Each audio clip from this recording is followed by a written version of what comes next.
Buenas tardes y bienvenidos al estudio bíblico de la Iglesia Episcopal San Jorge para hoy, 14 de octubre de 2021. Hoy, en lugar de estudiar un texto bíblico preciso o comenzar la lectura de otro libro, vamos a hablar de las traducciones bíblicas. Vamos a hablar de las traducciones bíblicas porque todos estamos leyendo la Biblia, estamos estudiando la Biblia y es necesario tener una traducción bíblica que leer. En la iglesia usamos una variedad de traducciones bíblicas, algunas más que otras y algunas con otros fines. Hoy lo que quiero hacer es compartir información sobre cómo recibimos las traducciones bíblicas y para quienes pueden ser útiles algunas de las traducciones que empleamos en la iglesia episcopal. Antes que nada, quiero dejar una aclaración importante. Hay una gran variedad de traducciones. La mejor traducción de la Biblia es la traducción que usted realmente va a leer. Si usted tiene una traducción bíblica que lleva años leyendo, por lo general, es totalmente válido seguir leyendo esa traducción. No estoy aquí para decirle a la gente que tiene que leer una traducción u otra. Pero quiero comentar sobre las fortalezas y debilidades de las traducciones que encontramos a menudo en la iglesia y hablar de por qué yo creo que algunas son mejores que otras en determinados momentos. Vamos a comenzar con una traducción bíblica de que quizás muchos habrán escuchado, pero que pienso que muy pocos habrán leído. Y es la Biblia del Oso, o la Biblia de Casidoro de Reina. Yo tengo mi copia aquí, es una edición facsímil de las Sociedades Bíblicas Unidas. Fue para conmemorar, si recuerdo bien, los 450 años de la publicación de esta Biblia del Oso, la obra de traducción de Casidoro de Reina. Casidoro de Reina fue un monje español que se dedicó a traducir la Biblia al castellano, al español, como dice en su portada. Y se llama la Biblia del Oso porque en su primera página tiene la imagen de un oso comiendo miel, porque la palabra de Dios es más dulce que la miel que destila del panal. Esa obra fue una obra de gran manera hecha en la clandestinidad y requirió la ayuda de la iglesia en Inglaterra, en Alemania, también en áreas de Francia y de Suiza, que tuvieron que apoyar la obra, pues hubo un movimiento en contra de la traducción de la Biblia a las lenguas modernas. Hemos escuchado de eso en las clases de historia o cuando hemos hablado de la Reforma Protestante del siglo XVI.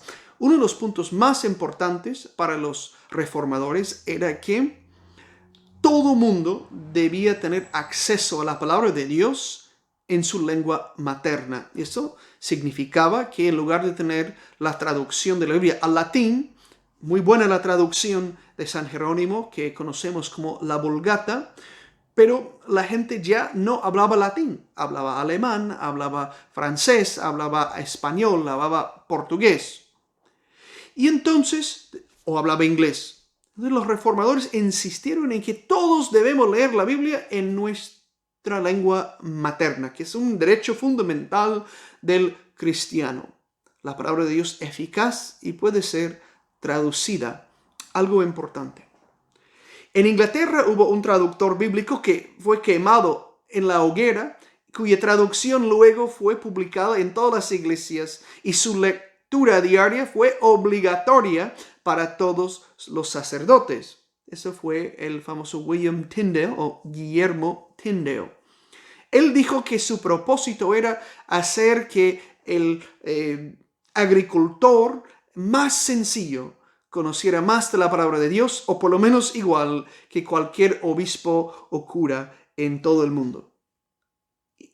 Y realmente los traductores bíblicos de esta época lo hicieron. Hicieron posible que cualquiera que supiera leer pudiera entender y estudiar la palabra de Dios. Es uno de los puntos más importantes de la Reforma. Entonces, Casiodoro de Reina publica su traducción en 1569.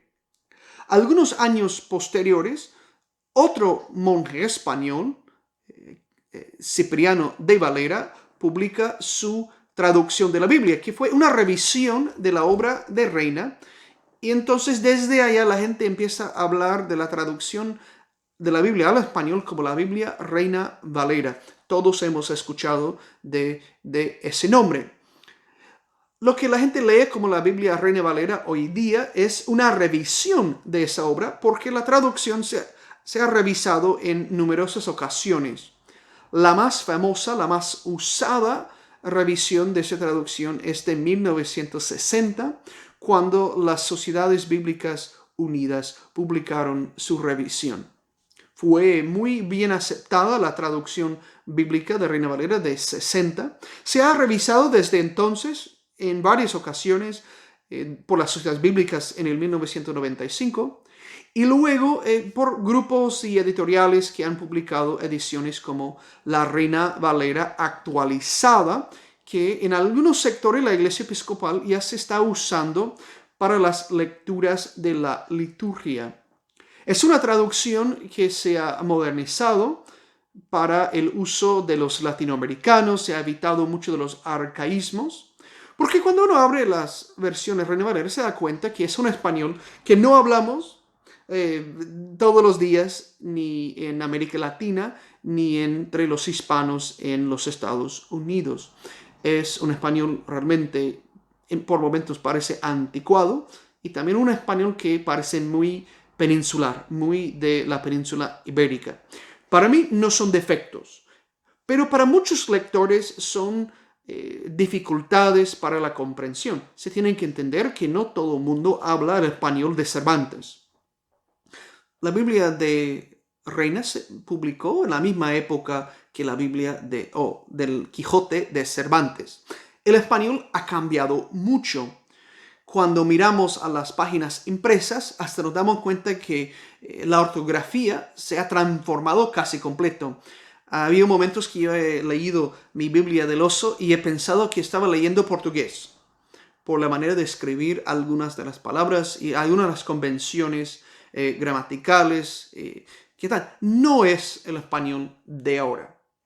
Si leemos la revisión de 60 o la revisión de 95, es un español que comprendemos casi todos, es muy formal y en algunos pasajes parece depender de textos bíblicos originales, manuscritos que han sido actualizados por descubrimientos más recientes de manuscritos más antiguos. Es también unas dificultades con la Biblia Reina Valera. Pero para ser sincero, si usted es una persona que ha crecido en la iglesia, que conoció el libro de oración común de 1928 o que es fanático del rito 1 del libro de oración común, pues se va a sentir muy a gusto leyendo la Biblia Reina Valera. O si es una persona que conoce bien la lengua, que es una persona conocida de la literatura y las convenciones del español muy formal, pues es importante, es un gran tesoro. Yo conozco a personas que pasan todos los días leyendo la Biblia Reina Valera y sé que para esas personas ha sido una bendición, una riqueza realmente profunda e importante para su vida. Si usted está leyendo la Reina Valera, pues siga. Es importante llenar su mente y su corazón con la palabra de Dios de esa manera. Pero algunos lectores de la Biblia, es decir, muchos lectores de la Biblia en nuestras iglesias, no son muy conocedores de la literatura española o del español muy formal y mucho menos del siglo XVI. Y si usted entra en la iglesia episcopal cualquier domingo para cualquier actividad, prácticamente le puedo garantizar que va a encontrar otra traducción bíblica. La traducción bíblica con que se va a encontrar es esta, la versión Dios habla hoy. Cuando se publicó la primera versión de esta traducción bíblica, se llamaba Dios llega al hombre. Es un proyecto muy importante para el mundo de habla hispana. Fue uno de los primeros proyectos de biblistas católicos romanos y biblistas protestantes y evangélicos. Incluso utilizaron la obra de muchos biblistas judíos en la preparación de las traducciones. Es decir, es una traducción ecuménica, también interconfesional. Es la traducción que leemos, como dije, casi siempre en la Iglesia Episcopal, y es la traducción que muchos conocemos, quizás más que cualquier otra. El lenguaje es muy actualizado, es un lenguaje muy sencillo. Fue traducida para hablar con personas que tenían una educación formal hasta más o menos quinto o sexto grado. Es decir, no hay que ser muy erudito ni muy conocedor de la literatura para entender esa traducción. Esto realmente es su fortaleza principal. Es una traducción al lenguaje que cualquiera puede entender. También es su defecto principal. Para tener un lenguaje muy sencillo, a veces es una traducción imprecisa y puede ser dudosa la traducción en algunos puntos. No lo invalida, es una traducción, es una expresión del contenido del texto original. Por momentos parece paráfrasis en el deseo de simplificar el orden o la estructura de algunos pasajes. Pero se puede entender y si refleja la palabra de Dios, se puede leer, estudiar y conocer la Biblia bien usando esa traducción. Si no fuera así, no leeríamos esa traducción bíblica todos los domingos en casi todas las iglesias episcopales que tenemos en Latinoamérica o en los Estados Unidos. Yo he leído esa traducción muchísimas veces. Hay días que yo voy leyendo y yo sé que a lo mejor yo traduciría el texto de otra manera.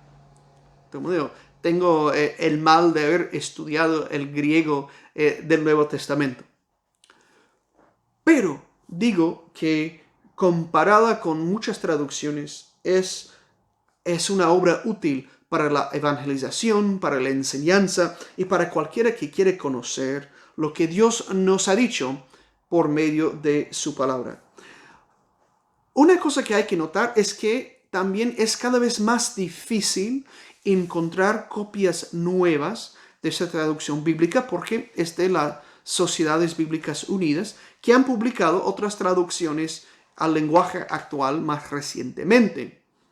Y entonces no es la versión más común que se puede encontrar en todas partes. Todavía se consigue. Y si usted consigue una caja, pues compren la caja y ténganlo para su iglesia, para repartir, para tener en los estudios bíblicos, porque realmente es una obra muy útil para el cristiano de habla hispana hoy día. Se usa mucho. Dios habla hoy en la iglesia episcopal. Otra traducción que escuchamos a menudo en la iglesia, especialmente en círculos más académicos o en círculos de estudio bíblico, digamos, de personas que realmente quieren indagar bastante más, es la Biblia de Jerusalén. Tengo mi copia de la Biblia de Jerusalén. Ahí dice Nueva Biblia de Jerusalén, revisada y aumentada. Hay varias versiones de la Biblia de Jerusalén. Se publicó en los años 60 para hacer una traducción muy bien hecha, muy precisa y en base de los mejores manuscritos disponibles para los biblistas. Hicieron muy bien. Lo único es que cuando hicieron la primera versión o la primera edición de esta Biblia, tanto en inglés como en español, en algunas secciones tradujeron la traducción francesa. Se publicó inicialmente por eruditos franceses trabajando en Tierra Santa y en Francia. Luego, los expertos de habla inglesa, de habla hispana y de otros idiomas prepararon sus propias ediciones de esa traducción. En las versiones revisadas se ha vuelto a traducir todos los textos bíblicos. Se ha editado el texto para que el lenguaje sea realmente comprensible, que no tenga galicismos, y que realmente se exprese de manera más natural, pero claro, con un sentido muy formal. La Biblia de Jerusalén existe en una edición latinoamericana y en una edición peninsular. Mi copia es una de las ediciones peninsulares, es la copia que yo conseguí hace varios años sirviendo en Latinoamérica.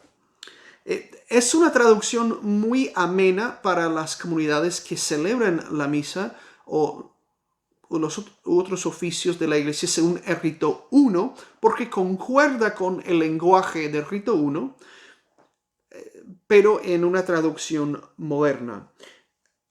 Hay muchos estudiosos que dicen que es la mejor traducción en el español de la Biblia para claridad, para precisión y para fidelidad a los textos originales. Yo siento que es una buena traducción, yo la he utilizado mucho. Y tiene grandes ventajas en que algunas de las ediciones tienen buenas notas de pie para explicar sitios dudosos o traducciones alternativas o que pueden dar algún comentario necesario para la comprensión del texto. La edición que yo tengo tiene una introducción a cada libro en cuanto a su valor literario o su estructura interna. No tiene muchas notas de pie. Sí tiene muchas notas de referencias internas de la Biblia. Por ejemplo, si algún texto del Nuevo Testamento cita o alude al Antiguo Testamento, aparece el texto paralelo en la columna o en una nota de pie. Eso sí, para mí es muy útil para los que quieren dar estudios bíblicos. Es algo realmente valioso porque no tiene que ir pensando, yo sé que he escuchado eso alguna vez, pero ¿dónde? Ahí dice. O si tiene entre los evangelios un texto paralelo, entre los evangelios sinópticos también tiene la referencia para que uno pueda ubicar el texto paralelo y así estudiar con mayor precisión la palabra de Dios. Como digo, es una traducción muy común, una traducción muy utilizada por gente que quiere conocer bien el texto bíblico y es una de las traducciones igual que se puede leer en casi cualquier iglesia histórica recibiendo aprobación de la iglesia episcopal, de la iglesia católica romana y también de otras iglesias históricas que quieren tener traducciones fieles a la palabra de Dios. La cuarta y última traducción de que quiero hablar hoy es la Biblia que se llama la Biblia del Peregrino. Algunos conocen esa traducción bíblica por el nombre la Biblia de nuestro pueblo. Es exactamente la misma traducción, solo que cuando se publica bajo el título la Biblia de nuestro pueblo, es una versión latinoamericana. Dice ustedes en lugar de vosotros. Yo tengo la edición de estudio de 3 tomos gigantes. Ese es el tercer tomo, el más pequeño, que es del Nuevo Testamento. Esa es una obra realmente grandiosa, porque es la obra de traductores y comentaristas y eruditos bíblicos de Europa, de América Latina, bajo la dirección de Luis Alonso Szkokol. Alonso Szkokol fue un jesuita español dedicado al estudio del Antiguo Testamento. Publicó obras tan importantes sobre la poesía hebrea que se ha traducido a un sinnúmero de idiomas. Él escribió muchos textos que se usan, por ejemplo, en inglés, como libros de textos sobre el Antiguo Testamento, muchos artículos publicados en varios idiomas. Y trabajó con un grupo de conocedores bíblicos, estudiosos científicos, que exploraron los manuscritos más fidedignos, que escribieron traducciones muy precisas, pero a la vez muy comprensibles para el lector más o menos educado. La edición de estudio tiene una cantidad grande de notas y de comentarios, no sectarios. A veces encontramos ediciones de la Biblia que tienen comentarios o que tienen notas de pie con un contenido muy sectario. La Biblia del Peregrino tiene notas muy precisas sobre la traducción y comprensión de los textos. Si usted puede conseguir la Biblia del Peregrino edición estudio a buen precio, cómprenlo sin pensarlo, porque realmente es una obra muy útil para los que tenemos que estudiar la Biblia y predicar frecuentemente sobre ella. En lo particular, me parece una de las traducciones más fieles al texto bíblico que yo he leído. En el estudio sobre Santiago, usamos esa traducción para la lectura de esa carta nuevo testamentaria. Y claro, en la edición estándar que publican, no la edición latinoamericana, el lenguaje puede ser un poco, vocabulario un poco confuso para el lector de este lado del Atlántico, pero no es un problema insuperable. Y la edición latinoamericana tiene también algunas notas que hablan bastante de la situación de Latinoamérica y se publica en varios tamaños. Yo tengo una copia de la Biblia de nuestro pueblo en mi casa. Es la traducción que yo uso cuando estoy leyendo la Biblia en casa, en español, y me parece excelente.